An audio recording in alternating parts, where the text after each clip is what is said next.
3부 예배에 참석하신 여러분과 온라인 영상 예배로 주님께 영광 드리는 교우들께 주님께서 주시는 평화가 함께하길 바랍니다. 우리는 지금 교회력으로 예수님의 고난을 묵상하는 사순절을 지키고 있습니다. 사순절의 시작을 알린 성의 수요일을 지킨 지 2주간 반이 지난 오늘은 사순절 셋째 주일입니다. 사순절이 생겨나던 초기에 사순절은 부활절을 예비하기 위한 금식 기간으로 지켜졌습니다.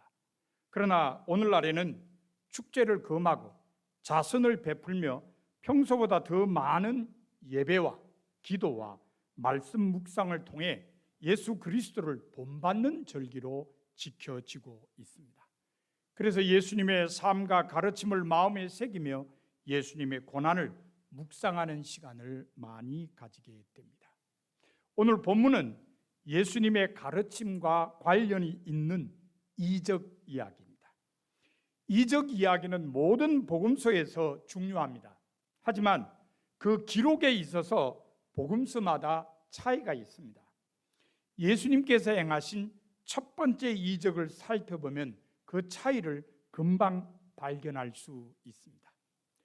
제일 먼저 기록된 복음서인 마가복음에 의하면 예수님께서 공생에서 행하신 첫 번째 이적은 더러운 귀신 들린 사람을 고쳐주신 것입니다. 반면에 요한복음에는 우리가 잘 아는 대로 갈릴리 가나의 혼인잔치에서 예수님께서 물을 포도주로 만든 이적이 공생의 활동 가운데 일어난 첫 번째 이적으로 소개되어 있습니다. 마가복음을 기초 자료로 사용하여 기록된 것으로 알려진 누가복음도 마가복음의 경우와 마찬가지로 귀신 들린 사람을 고쳐주신 이적이 예수님께서 공생애에서 행하신 첫 번째 이적으로 소개되어 있습니다. 그런데 누가복음과 마찬가지로 마가복음을 기초 자료로 사용한 것으로 알려진 마태복음에는 예수님의 공생애 활동 가운데 일어난 첫 번째 이적이 나병 환자를 고쳐주신 것으로 소개되어 있습니다. 바로 오늘 본문의 내용입니다. 이처럼 복음서마다 예수님께서 행하신 첫 번째 이적은 서로 다르게 소개되어 있습니다. 그 이유가 무엇일까요? 한마디로 그 이유는 복음서를 기록한 목적이 서로 다르기 때문입니다. 그래서 오늘은 마태복음 저자가 예수님께서 나병 환자를 고치신 이적을 첫 번째 이적으로 소개한 이유가 무엇인지를 마태복음의 기록 목적과 연결해서 살펴보겠습니다. 마태복음은 몇 가지 외형적 특징이 있습니다. 첫 번째 특징은 예수님의 설교를 5 묶음으로 구성했다는 것입니다. 자, 여러분 구체적으로 봅시다. 5장부터 7장까지는 제자직에 관한 설교입니다. 10장은 사도직에 관한 설교입니다. 13장은 천국 비유 설교입니다. 18장은 교회에 관한 설교입니다. 23장부터 25장까지는 종말에 관한 설교입니다. 5개의 설교 묶음이 있습니다. 이것은 뭐와 같으냐? 구약 성서의 율법서가 5권의 책으로 되어 있는 것과 같습니다. 재밌는 것은 마태복음 저자가 한 묶음의 설교가 끝날 때마다 마치다라는 표현으로 마무리했다는 것입니다. 7장 28절에 보면 제자직에 관한 설교를 끝내면서 예수께서 이 말씀을 마치심에라고 했습니다. 11장 1절에서도 사도직에 관한 설교를 끝내면서 예수께서 12 제자에게 명하기를 마치시고라고 했습니다. 13장 53절에서도 천국 비유 설교를 끝내면서 예수께서 이 모든 비유를 마치신 후에라고 했습니다. 19장 1절에서도 교회에 관한 설교를 끝내면서 예수께서 이 말씀을 마치시고라고 했습니다. 26장 1절에서는 마지막 설교 묶음인 종말에 관한 설교를 끝내면서 예수께서 이 말씀을 다 마치시고라고 했습니다. 이것은 마태복음 저자가 의도적으로 예수님의 설교가 다섯 묶음이라는 것을 독자들이 알 수 있도록 강조한 것입니다. 네 번의 마치시고라는 말과 마지막에 다 마치시고라는 말로 자기가 기록한 복음서가 구약 성서의 율법서와 같이 다섯 묶음의 말씀으로 되어 있음을 알려준 것입니다. 마태복음의 두 번째 외형적 특징은 8장과 9장에 10개의 이적이 소개되어 있다는 것입니다. 오늘 본문의 내용인 나병 환자가 깨끗해진 것을 시작으로 벙어리 귀신 들린 사람을 고치신 것까지 10개의 이적이 연속적으로 소개되어 있습니다. 뭐하고 비슷하죠? 바로 출애굽기에 기록된 애굽에 임한 10가지 재앙 이적을 생각나게 만드는 것입니다. 마태복음의 세 번째 외형적 특징은 구약 성서의 인용이 다른 복음서에 비해 월등히 많다는 것입니다. 이것은 마태복음을 읽어본 사람은 누구나 인정할 수 있는 특징입니다. 마태복음의 네 번째 외형적 특징은 예수님의 생애를 모세의 생애와 연관해서 설명하고 있다는 것입니다. 예를 들어 보겠습니다.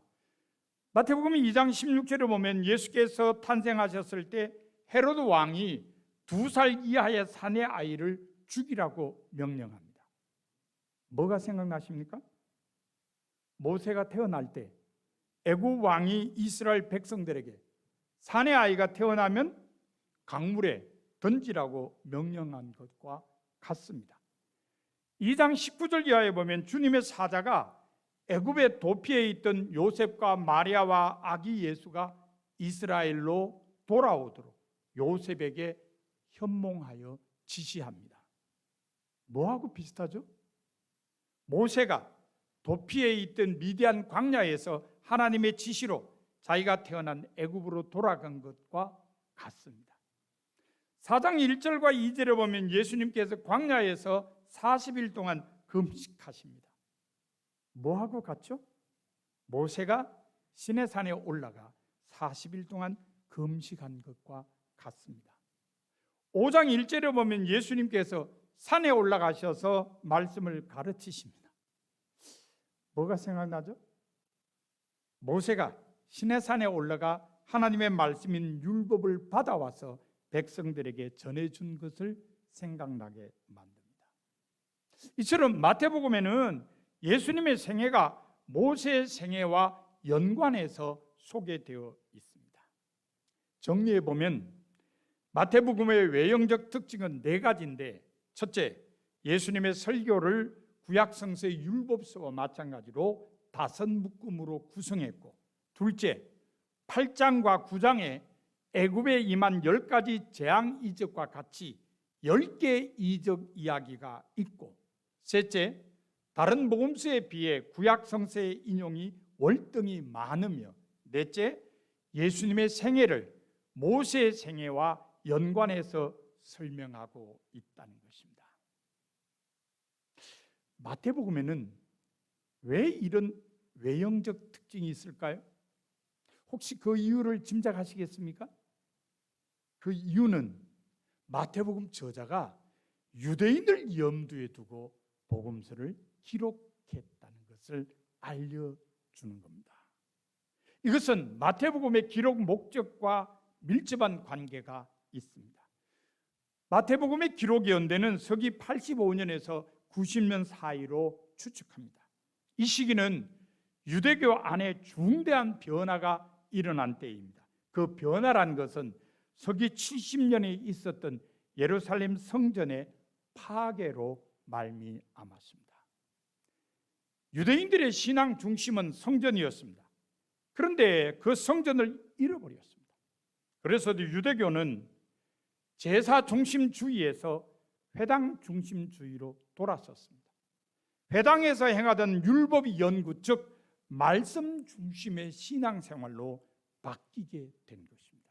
한마디로 제사 중심의 신앙생활에서 말씀 중심의 신앙생활로 바뀌었다는 말입니다. 이와 같은 시기에 마태복음 저자는 새롭게 기독교로 개종한 유대인들에게 권위 있는 기독교 교과서와 같은 책을 제공해 주려고 했습니다. 유대교인들의 신앙과 생활을 지도하고 규제하는 5권의 율법책에 해당하는 책을 만들려고 한 것입니다. 그리고 그것과 더불어 예수님을 유대교에서 숭배하던 모세보다 더 위대하신 분으로 소개하려고 했습니다. 이러한 마태복음 저자의 기록 목적에서 보면 예수님께서 행하신 첫 번째 이적으로 나병 환자를 깨끗하게 하신 사건을 소개한 이유를 알 수 있습니다. 뭘까요? 바로 모세와의 연관성 때문입니다. 출애굽기 4장에 보면 모세가 처음으로 나병에 걸렸다가 고침을 받은 일에 대한 기록이 나오고 있습니다. 하나님께서 모세를 불러 애굽 왕에게 가서 하나님의 백성을 구해내라고 명령하셨을 때 모세는 자기는 그럴 능력이 없는 사람이라고 회피했습니다. 그때 하나님께서 함께 하신다는 사실을 확신시키기 위해 모세대로 손을 품에 넣으라고 명령하셨습니다. 모세가 그대로 했을 때 모세의 손에 나병이 생겼습니다. 하나님께서 모세에게 다시 손을 품에 넣으라고 명령하셨습니다. 모세가 그대로 했을 때 모세의 손은 다시 처음처럼 깨끗해졌습니다. 모세가 자신의 생애에서 처음으로 나병을 경험한 이야기입니다. 그런데 민수기 12장에는 모세가 미리암을 나병으로부터 고쳐준 이적에 대한 기록이 있습니다. 미리암과 아론이 모세의 말을 듣지 않고 모세를 비방하자 하나님께서는 그들에게 진노하셨고 미리암이 나병에 걸려서 그의 몸이 눈과 같이 쉬게 되었습니다. 그때 모세가 하나님께 기도하여 미리암의 나병이 낫게 했습니다. 모세를 통해 나병 환자인 미리암이 낫게 된 것입니다. 따라서 마태복음 저자가 예수님의 많은 이적 가운데 나병 환자를 고치신 이적을 첫 번째 이적으로 소개한 의도는 예수님을 모세와 연관시키려는 생각 때문이었습니다. 더구나 본문 4절에 예수님의 첫 번째 이적 이야기에서 모세의 이름을 거명하고 있는 것을 보면 더욱 그러합니다.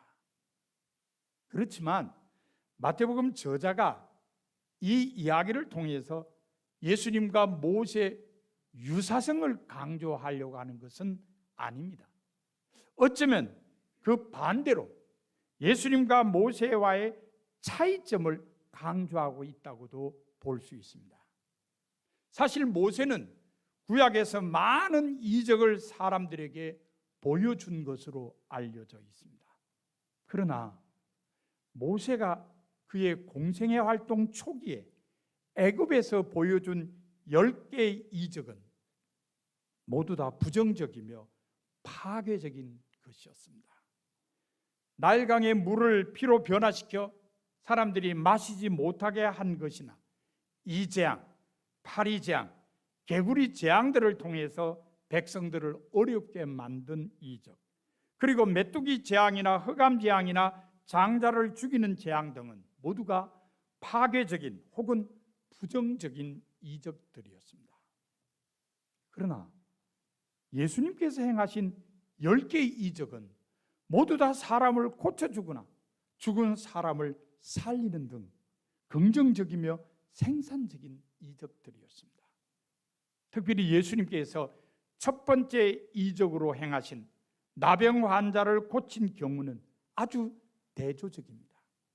모세는 율법 규정을 통해서 나병 환자들을 부정한 자로 판정하여 가정과 사회로부터 밖으로 쫓겨나게 했습니다. 그러나 예수님께서는 도리어 공동체로부터 쫓겨나 살던 나병 환자를 고쳐주어서 다시 공동체 안으로 들어가서 가족과 더불어 함께 살도록 해주셨습니다. 이 점에서 예수님께서는 모세보다 훨씬 훌륭하고 훨씬 위대하신 분이라는 사실을 마태복음 저자는 독자들에게 알려주려고 한 것임을 알 수 있습니다. 그리고 바로 이런 이유로 나병 환자를 고치신 이적을 첫 번째 이적으로 소개한 것입니다. 그러나 본문은 예수님을 모세보다 위대하신 분으로 소개하는 것으로 끝나지 않습니다. 본문에 나오는 나병 환자를 고치신 이적은 유대인들이 메시아 시대나 있을 것으로 기대하던 이적이었기 때문입니다. 마태복음 저자는 8장과 9장에서 10개의 이적 이야기를 모두 소개한 후에 11장 4절과 5절에서 오실 그이가 곧 메시아가 당신입니까? 라고 묻는 세례 요한의 제자들을 향해서 예수님께서는 이렇게 대답하셨다고 기록했습니다. 너희가 가서 듣고 보는 것을 요한에게 알리되 맹인이 보며 못 걷는 사람이 걸으며 나병 환자가 깨끗함을 받으며 못 듣는 자가 들으며 죽은 자가 일어나며 가난한 자들에게 복음이 전파된다 하라. 듣고 보는 것이라는 말은 5장부터 7장까지의 산상설교와 8장과 9장의 10개의 이적을 가르칩니다. 산상설교를 듣고 10개의 이적을 보았다는 것을 의미합니다. 마태복음 저자는 산상설교를 통해 예수님을 말씀의 메시아로, 그리고 10개의 이적을 통해 예수님을 행동의 메시아로 소개하고 있는 것입니다.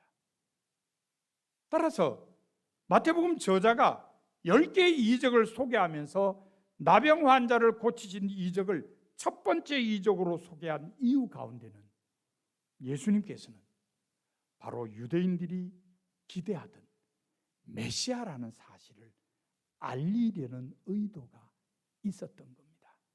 그렇습니다.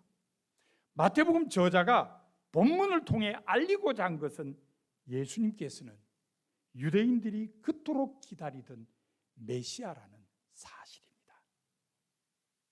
예수님께서는 메시아로 오셔서 맹인을 보게 만드시고 못 걷는 사람으로 걷게 하시고 나병 환자를 깨끗이 고쳐주시고 못 듣는 사람으로 들을 수 있게 하시며 죽은 사람을 살아나게 하셨다는 것을 알려주고자 한 것입니다.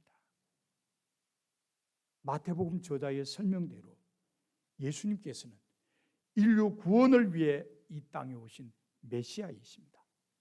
온갖 고통 속에서 신음하는 인간들을 그 고통에서 건지시기 위해 오신 메시아이십니다. 우리는 이것을 분명히 알아야 합니다. 아울러 오늘 본문을 통해 우리는 또 하나 중요한 사실을 알아야 합니다.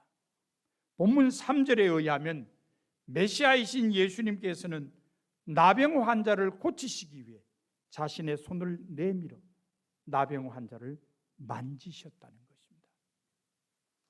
예수님께서 나병 환자를 고치신 것도 놀라운 일이지만 그 이전에 나병 환자의 손을 친히 만지신 것은 더욱 놀라운 일입니다. 부모나 가족이라 하더라도 나병 환자의 손을 만지는 것은 결코 쉬운 일이 아닙니다. 감염의 위험이 있기 때문입니다.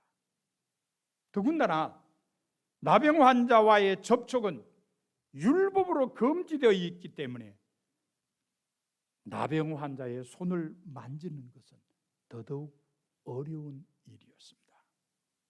그렇지만 예수님께서는 나병 환자를 도우시기 위해, 그를 고쳐주시기 위해 먼저 자신의 손을 그에게 내미셨습니다. 그리고 그를 만지셔서 고치셨습니다. 우리는 이 사실을 통해 예수님의 사랑을 다시 한번 확인할 수 있습니다. 예수님의 사랑으로 나병 환자는 깨끗해진 것입니다. 고침을 받은 나병 환자는 부정이라는 덫에서부터 벗어날 수 있게 되었습니다. 그는 사람들을 만날 때마다 나는 부정하다, 나는 부정하다라고 외쳐야 했기 때문입니다. 아울러 고침받은 나병 환자는 인간관계의 단절과 소외로부터도 벗어날 수 있게 되었습니다. 그는 마을을 벗어나 따로 외롭게 그들만의 공동체에서 살아야 했기 때문입니다. 쉽게 말하면 나병 환자들이 모여 사는 곳에서 함께 살았던 것입니다. 고침을 받은 나병 환자에게 주어진 것은 인간관계 회복이었습니다. 손을 내밀어 만지신 예수님의 사랑에 의해 참된 인간관계를 맺으며 살게 된 것입니다. 오늘 말씀이 우리에게 주는 깨달음은 바로 이것입니다. 우리도 예수님을 본받아 단절된 인간관계 속에서 살아가는 사람들에게 손을 내밀어 참된 인간관계를 회복시키는 일을 해야 한다는 것입니다. 그것이 메시아이신 예수님을 따르는 우리가 해야 할 일임을 알려줍니다. 지금 우리 사회도 코로나19로 인해 단절된 인간관계 속에서 소외된 채 외롭게 사는 사람이 많습니다. 오늘 말씀은 바로 이들에게 손을 내밀어 참된 인간관계를 회복시키는 일을 우리가 해야 함을 알려줍니다. 사랑하는 성도 여러분, 여러분 주변에 단절된 인간관계로 인해 소외된 채 외롭게 살아가는 사람들은 없습니까? 모세보다 훨씬 더 위대한 메시아로 오셔서 단절된 인간관계 속에서 살아가는 사람들에게 손을 내밀어 참된 인간관계를 회복시키신 예수님께서는 이 사순절에 여러분에게도 그와 같은 일을 하라고 말씀하십니다. 여러분은 바로 메시아이신 예수님을 따르는 제자들이기 때문입니다. 여러분 모두 예수님을 본받아 단절된 인간관계 속에서 소외된 채 외롭게 살아가는 사람들에게 손을 내밀어 참된 인간관계를 회복시키며 사는 성도가 다 되시기를 바랍니다. 이제 말씀을 마음에 새기고 결단하는 침묵 기도를 2, 3분간 드리도록 하겠습니다.